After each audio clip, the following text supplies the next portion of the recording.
একলা পায়াছি হেথা পলাইয়া যাবে কোথা। আমার নিজেরও অনেক সময় অনেক গান ভালো লাগে না শুনতে। বিয়ে করবেন কবে? বন্ধু আইসো আইসো রে আমার লাইগা লাল শাড়ি নিয়া। দর্শক, চ্যানেলের সাথে এই মুহূর্তে আলোচনায় আছে সঙ্গীত শিল্পী সাদিয়া লিজা। আমরা শুনবো এই সময়ের তার ব্যস্ততা এবং সাম্প্রতিক সময়ে তার 4টি গান প্রায় কোটি ভিউ পার করেছে। একটু আনন্দে আছেন মনে হয়। এই যে কোটি ভিউয়ের আনন্দ, যেটা বলতে পারেন আনন্দ, কারণ যত ভিউ হয় গানগুলো আসলে দর্শকদের কাছে তত পৌঁছায়, আমার দর্শকরা তত শুনে আর কি, শুনে দেখেই তো ভিউগুলো হয়। দেশ জুড়ে তোলপাড় ওয়ালটন ফ্রিজ কিনে আপনিও হয়ে যেতে পারেন মিলেনিয়ার। আমাদের তরুণ প্রজন্ম একটু মৌলিক জ্ঞান বিমুখ, তারা হচ্ছে অন্যের গাওয়া গানটাই গাইতে পছন্দ করেন। এই ব্যাপারটাকে আপনি পুনরায় গাচ্ছে, মানে একটা গান আমি গেয়েছি, অনেকে দেখে মনে হয়েছে যে আমি এর থেকে বেটার কিছু করতে পারবো, কভার, সো ওইটা নিয়ে এসে আবার আরেকটু এক্সপেরিমেন্ট করি, আমি যদি আরেকটু বেটার কিছু আনতে পারি, সেটা অডিওতে এবং ভিডিওতে বোথ। অনেকে দেখবেন যে অডিওটা খুব সাধারণ করে, ভিডিওর মধ্যে অনেক ভ্যারিয়েশন আনে, এবং যতটুকু চাকচিক্য যেটা আমরা বলি সেটা যত করবেন দেখা যাচ্ছে যে ওই গানটার ভিউ তত বেশি হচ্ছে। কিন্তু অডিও যে গানটার অনেক বেশি সুন্দর হয়েছে দেখবেন তুলনামূলক এই জামানায় সেটার ভিউ কম।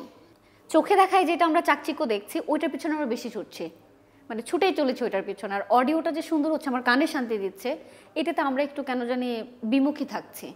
মনে করেন জেমস, বাচ্চু ভাই বা রুনা ম্যাম, এদের গান কাভার করেও কি আসলে এদের কাছাকাছি যাওয়া সম্ভব বা কিছু হওয়া সম্ভব? কখনোই না। রুনা লায়লাজি, আমাদের শ্রদ্ধেয় আয়ুব বাচ্চু স্যার, উনি একজনই, কিন্তু এইখানে আমি যতই ওনার, অনেকে থাকে না যে একদম কাছাকাছি গলা, দূর থেকে শুনলে মনে হবে যে না উনার মতো কেউ একজন গাচ্ছে বা উনার রেকর্ডটা বাজছে, কিন্তু ব্যক্তি মানুষটা তো আলাদা। ওই জায়গাটাতে যাওয়া তো তার সহজ না। আর একটা মানুষ যখন কোনো কিছু দিয়ে যাচ্ছে বা অলরেডি উনি ওই জায়গাটাতে আছে, এটা ওনার গুণের জন্যই আছে। ওনারা তো কিংবদন্তি, তাই না?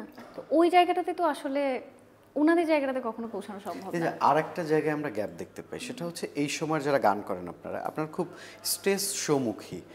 জেমস ভাই বা বাচ্চু ভাই বা আজম খান, গুরু, এরা যে একটা সময় গান গাইতো, বা রুনা ম্যামরা কিন্তু স্টেজের চেয়েও গুরুত্ব দিত অ্যালবামের উপরে, গানের উপরে, রেকর্ডিং এর উপরে। এই জায়গাটা কেন আসলে প্রজন্মটা ভুল করছে বা করছেন? আমি তো আসলে এই প্রজন্মেই পড়ি, আমিও কিন্তু ওই ভুলের কাতারে কিন্তু আমিও আছি, আমিও পড়ি। যুগ যেদিকে যাচ্ছে, ট্রেন্ড যেদিকে যাচ্ছে, যার যার জায়গা থেকে যতটুকু সম্ভব সে কিন্তু ট্রেন্ডের সাথে সেভাবে নিজেকে মানিয়ে নেওয়ার চেষ্টা করছে। আমিও তার ব্যতিক্রম কিন্তু নই।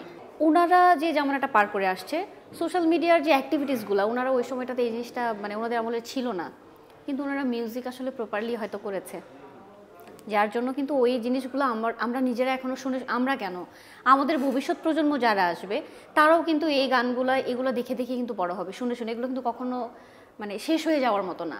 কিন্তু আমাদের এখন আমরা যারা কাজ করছি, আমার নিজেরও অনেক সময় অনেক গান ভালো লাগে না শুনতে। আমার মনে হয় যে না, যে আগে যেগুলো হতো এগুলো 1000 বার শুনলেও মনে হয় আমার অস্বস্তি লাগে না বা আমি বিরক্ত হই না। এখন কিছু কিছু লিরিক্সের গান শুনলে আসলে শুনতে ইচ্ছা করে না ভাই, একদমই শুনতে ইচ্ছা করে না। সাম্প্রতিক সময়ে স্টেজ শোয়ে অনেক নিষেধাজ্ঞা আসে, করতে দেওয়া হয় না বা ভাঙচুর করা হয়। কোনো অভিজ্ঞতার সম্মুখীন হয়েছেন কিনা এবং বিষয়গুলোকে কিভাবে দেখছেন? জাস্ট কয়েকদিন আগে হয়েছে। আমাদের দেশের যে ক্রাইসিসটা আমরা পার করছি, এখনও ক্রাইসিসের মধ্যেই কিন্তু আমরা আছি। আমার একটা শোজের জন্য আমাকে 2টা শোয়ের জন্য বলেছিল গাজীপুরের সাইডে, আমাকে কনফার্ম করা হলো, আমাকে অ্যাডভান্স করা হলো। হঠাৎ করে শোয়ের আগে শুনলাম যে দলীয় যে রেষারেষির মধ্যে আমরা যাচ্ছি, দলীয়ভাবে চিন্তা করে মঞ্চটা ভেঙে দেওয়া হয়েছে এবং প্রোগ্রামটা হবে না। তো হয় না অনেক সময় যে অ্যাডভান্স দেওয়ার পরে কিন্তু ওইটা আমাকে অ্যাডভান্স করা হয়েছে, মানে আমি তাদের প্রোগ্রামের জন্য অলরেডি আমি বুকড। এইখানে তো আসলে আমি তো মানে অপরাধী না, বা আমার তো কোনো দায়ভার এখানে নেওয়ার কথা না। তারপরেও আমি যখন দেখলাম যে কর্তৃপক্ষ একটু হিমশিম খেয়ে যাচ্ছে, সেক্ষেত্রে আমাকে কিছু টাকা অ্যাডভান্স তাদেরকেও ফেরত দিতে হয়েছে। আলটিমেটলি কিন্তু ক্ষতিগ্রস্ত আমরাই হচ্ছি, আর্টিস্টরা। কোনো কিছু হলে দেখবেন যে আমরা যারা বিনোদন জগতে কাজ করি বিভিন্ন মাধ্যমে, তারা সবার আগে ক্ষতিগ্রস্ত হই, আমাদের প্ল্যাটফর্মটা সবার আগে বন্ধ হয়, এবং সব কিছু চালু হওয়ার পরে আমাদের প্ল্যাটফর্মটা সবার পরে শুরু হয়। তার মানে কি এই বিষয়টা নিয়ে আসলে শিল্পীরা আতঙ্কগ্রস্ত? অফকোর্স, আতঙ্ক শুধু শিল্পী না, সাধারণ জনগণের সাথে আমরা আর একটু বেশি আতঙ্কিত। কারণ এই যে শীতকালীন সময়টা গেল, এই সময়টাতে আমরা কিন্তু সব থেকে বেশি শোজ করি, বিগত যে কয়েক বছর আমরা কাজ করেছি তার তুলনায় এই বছর কিন্তু অনেক কম কাজ, বেছে বেছে কাজ হচ্ছে। আমরা যে পারফর্ম করি এটা একটা আতঙ্কের ব্যাপার, যে অন স্টেজ কিছু একটা হয়ে গেল, অন স্টেজ কেউ কিছু একটা করে বসলো। কারণ দুর্বৃত্তরা যেভাবে সব জায়গায় হামলা করছে, সেটা আপনার বিভিন্ন দল বল সব কিছু চিন্তা করেই কিন্তু আক্রমণ হচ্ছে। রাস্তাঘাটে আমরা বেরোতে পারছি না, অন স্টেজ আমরা গান গাইতে পারছি না। মেয়েদের তো কোনো মানে কি বলবো, সবসময় একটা আতঙ্ক নিয়ে বের হয়, সেখানে ছেলে মানুষরাও এখন আতঙ্কিত। আপনার বিভিন্নভাবে হ্যারেস করা হচ্ছে, ধরে ডাকাতি বলেন বা কত কিছু করা হচ্ছে। সেখানে শিল্পীর একটা সামাজিক দায়বদ্ধতা থাকে, আপনি যে জায়গায় ছিলেন সেই জায়গা থেকে বিভিন্ন সময় আমরা রেপের মতো অসহ্য ঘটনাও শুনতে পাই, ডাকাতি, ছিনতাই, চুরি। এ নিয়ে আসলে শিল্পীদের জায়গা থেকে শিল্পীদের ভাষাটা কেমন হওয়া উচিত বা থাকা উচিত?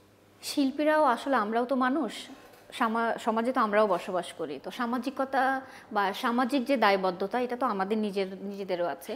তবে আমরা যারা বিভিন্ন প্ল্যাটফর্মে কাজ করি, আমাদের মনে হয় যে আমি দুইটা কথা বললাম, আমার থেকে যদি ইন্সপায়ার হয়ে বা আমার কোনো একটা বার্তা শুনে যদি তার উপকার হয়, এটা তো ভালো। যেমন আমি সবাইকে বলবো যে এখন বের হলে মানে 100তে 100 সবাইকে চোখ কান খোলা রেখে বের হইতে হবে এবং চলতে হবে, যে যে কোনো সময় যে কোনো কিছুর সম্মুখীন আমরা হতে পারি। সো যারা পর্দার পেছনের মানুষ বা সাধারণ জনগণ যারা, তারা তো অনস্ক্রিন আমার জায়গায় বসে কথা বলতে পারছে না। তো আমার এই দুইটা কথা শুনে যদি তারা একটু সতর্ক হয় বা তারা একটু নিজের সেফটিটা বুঝে, আমাদের তো কাজ এতটুকু হতেই পারে, আমরা তো বলতেই পারি, এতটুকু তাদের সাবধান করতে পারি। এই সময়ের যাত্রায় শিল্পীরা সিন্ডিকেট হয়ে যাচ্ছে কিনা আসলে এগুলো নিয়ে ভাবার বয়স বা ওই জায়গাটাতে মনে হয় আমি এখনো যাইনি। তবে আমার মনে হয় যে শুধু শিল্পীরা না, শিল্পী বলতে আমরা গান গাচ্ছি, কেউ অভিনয় করছে, কেউ নৃত্যশিল্পী, সবার ক্ষেত্রেই না দলীয় ব্যাপারটাতে আসলে শিল্পীদের সাথে এই ব্যাপারটা যায় না আমার মনে হয়। কারণ আমরা যারা বিনোদন জগতে কাজ করি, বিনোদন জগতে কাজ করা মানে আমরা সমগ্র দেশের, সমগ্র বিশ্বের আমরা সবাইকে আনন্দ দিচ্ছি। এখানে দলীয় ব্যাপারটা কেনই বা আসবে? আমার প্রশ্ন এই জায়গাটাতে যে কেন আসবে। সিনেমাতে প্লেব্যাকের যতটুকু স্কোপ আছে সেটা হচ্ছে একটা সিন্ডিকেট আকারে গান করে, এটা খারাপ লাগে কিনা? আমার থেকে মনে হয় আরো বেশি খারাপ লাগে যে যারা একদমই সিনেমার গানে কণ্ঠ দেওয়ার একদমই উপযুক্ত যারা, আমার মনে হয় আমাদের থেকে তাদের বেশি খারাপ লাগে। কারণ আমি তো লোকাঙ্গিকের গান গাই, আমাদের দেশীয় সিনেমাতে লোকগানের যে প্লেব্যাকে গাওয়ার যে সুযোগটা, এই লোকগানের জায়গাটাতে অনেকটা কম সুযোগ, হাতে গোনা খুবই কম সংখ্যক লোকগান হয় সিনেমাতে।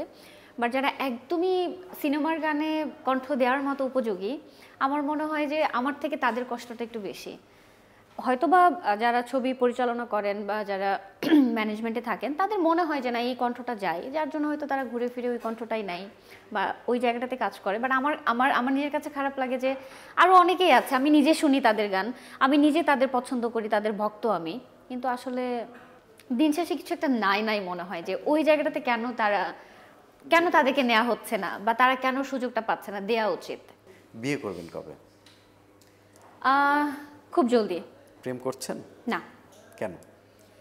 আমার মনে হয় যে প্রেমের থেকে, প্রেম হোক আর আয়োজন করে বিয়ে হোক, বিয়ের পরে কি হবে এটা আসলে কেউ বলতে পারে না। সো আমি প্রেমের রিস্কের থেকে অ্যারেঞ্জ ম্যারেজে যাই, সেটাই বেটার। পাঁচ লাইন হয়ে গেল এই প্রেমের কথায়, তার মানে প্রেম করছেন।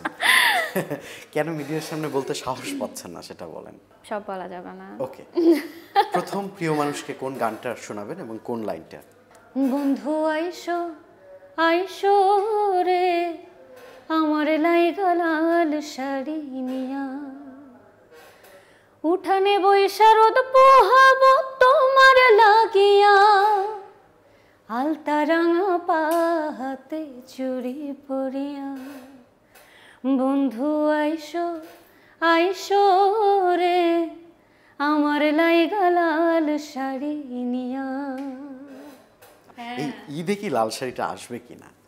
ঈদে, কোরবানির ঈদে লাল শাড়িটা আসবে এবং আশা রাখছি যে প্রিয়জনকে লাল শাড়ি পরে লাল শাড়ির গানটা পরবর্তী এই ঈদের পরের ঈদে অথবা ভ্যালেন্টাইন্স তো চলে গেছে, এবার নেক্সট ভ্যালেন্টাইন্সে ইনশাল্লাহ তাকে শোনাতে পারবো।